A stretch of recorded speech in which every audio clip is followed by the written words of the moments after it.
Rubber हमारे टायरों से लेकर मेडिकल ग्लव्स तक हर जगह है। पर जरा सोचिए, क्या होगा अगर ये जरूरी चीज दुनिया में कम होने लगे? आज हम इसी ग्लोबल कमी और इसमें भारत के लिए छिपे एक बड़े मौके को समझने वाले हैं। ये बात कितनी दिलचस्प है ना, कि चाहे हम स्कूटर चला रहे हों या कोई डॉक्टर सर्जरी कर रहा हो, हम सब कहीं ना कहीं दक्षिण पूर्व एशिया के एक पेड़ से निकलने वाले दूध या रस पर निर्भर हैं। ये सिर्फ एक पेड़ का रस नहीं है, ये हमारी मॉडर्न दुनिया के पहियों को घुमाता है। और यही वो सवाल है जो आज दुनिया भर की सरकारों और बड़ी बड़ी कंपनियों को परेशान कर रहा है। अगर ऐसा हुआ तो इसका असर कितना गहरा होगा? देखिए, इसे कोई मामूली चीज समझने की गलती मत कीजिएगा। इसकी अहमियत इतनी बढ़ चुकी है कि अब इसकी तुलना तेल और सेमीकंडक्टर जैसी चीजों से हो रही है। मतलब ये आने वाले वक्त में जियोपॉलिटिक्स का एक नया प्रेशर पॉइंट बन सकता है।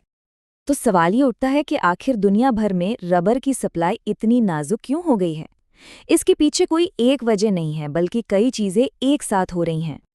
इस पूरे संकट के पीछे 4 बड़ी एक दूसरे से जुड़ी वजह हैं। एक तो है बायोलॉजिकल लैग, यानी पेड़ों को तैयार होने में लगने वाला वक्त। दूसरा, किसानों के लिए मुनाफे की कमी। तीसरा, इसका उत्पादन दुनिया की कुछ ही जगहों पर होना। और चौथा, क्लाइमेट चेंज जैसे बड़े खतरे। पहली समस्या तो कुदरत से ही जुड़ी है। रबर के एक पेड़ को लगाकर उससे रस निकालने लायक बनाने में 6 से 7 साल लग जाते हैं। इसका सीधा मतलब ये है कि अगर आज डिमांड बढ़ती है तो सप्लाई को तुरंत बढ़ाना नामुमकिन है। अब जरा इस नंबर पर गौर कीजिए। दुनिया का 75% से भी ज्यादा नेचुरल रबर सिर्फ 3 देशों से आता है: थाईलैंड, इंडोनेशिया और वियतनाम। इतनी ज्यादा निर्भरता पूरी सप्लाई चेन को बहुत ही ज्यादा जोखिम भरा बना देती है। और ये कोई बनावटी डर नहीं है। देखिए, इस वक्त पेस्टिलोटियोप्सिस नाम की पत्तों की एक बीमारी इंडोनेशिया के बागानों में तबाही मचा रही है। कुछ इलाकों में तो पैदावार लगभग आधी हो गई है। चलिए, अब इस पूरी ग्लोबल कहानी में भारत की स्थिति को समझते हैं और साथ ही उस एक बड़े सवाल का जवाब भी ढूंढते हैं कि भाई, हम सिंथेटिक रबर क्यों नहीं इस्तेमाल कर सकते। भारत की कहानी इन 2 बार्स में साफ दिखती है। हमारी खपत हमारे अपने उत्पादन से कहीं कहीं ज्यादा है, और यही वो गैप है, वो खाई है, जो हमें सीधे सीधे इंपोर्ट पर निर्भर बनाती है। आंकड़ों में देखें तो हम अपनी जरूरत का लगभग 40% रबर बाहर से मंगवाते हैं। अब जब भी ग्लोबल मार्केट में कोई दिक्कत आती है तो इसका सीधा असर हमारी टायर इंडस्ट्री जैसी बड़ी इंडस्ट्रीज पर पड़ता है और लागत बढ़ जाती है। तो एक बहुत ही सीधा सा सवाल मन में आता है ना, कि अगर नेचुरल रबर की इतनी किल्लत है तो हम सिंथेटिक वाला क्यों नहीं इस्तेमाल कर लेते? वो तो पेट्रोलियम से बनता है, आसानी से मिल जाता है। बात दरअसल ये है कि नेचुरल रबर में कुछ ऐसी खासियतें हैं जिनकी नकल बनाना बहुत मुश्किल है, खासकर हवाई जहाज के टायर या सर्जिकल ग्लव्स जैसी चीज़ों के लिए, जहां सेफ्टी और परफॉर्मेंस से कोई समझौता नहीं हो सकता। नेचुरल रबर की जो बेजोड़ मजबूती और गर्मी सहने की क्षमता है, वो उसे इन जगहों पर इर्रिप्लेसेबल यानी अपूर्णीय बना देती है। तो अब तक हमने समस्या की बात की। चलिए अब समाधान की तरफ बढ़ते हैं और देखते हैं कि कैसे भारत इस ग्लोबल संकट को अपने लिए एक बहुत बड़े मौके में बदल सकता है। इस मौके को समझने के लिए हमें रबर को देखने का अपना नजरिया बदलना होगा। ये सिर्फ एक खेतीबाड़ी की चीज नहीं है, ये एक स्ट्रेटेजिक रिसोर्स है। इसकी कमी देश की सुरक्षा और हेल्थ केयर तक पर असर डाल सकती है।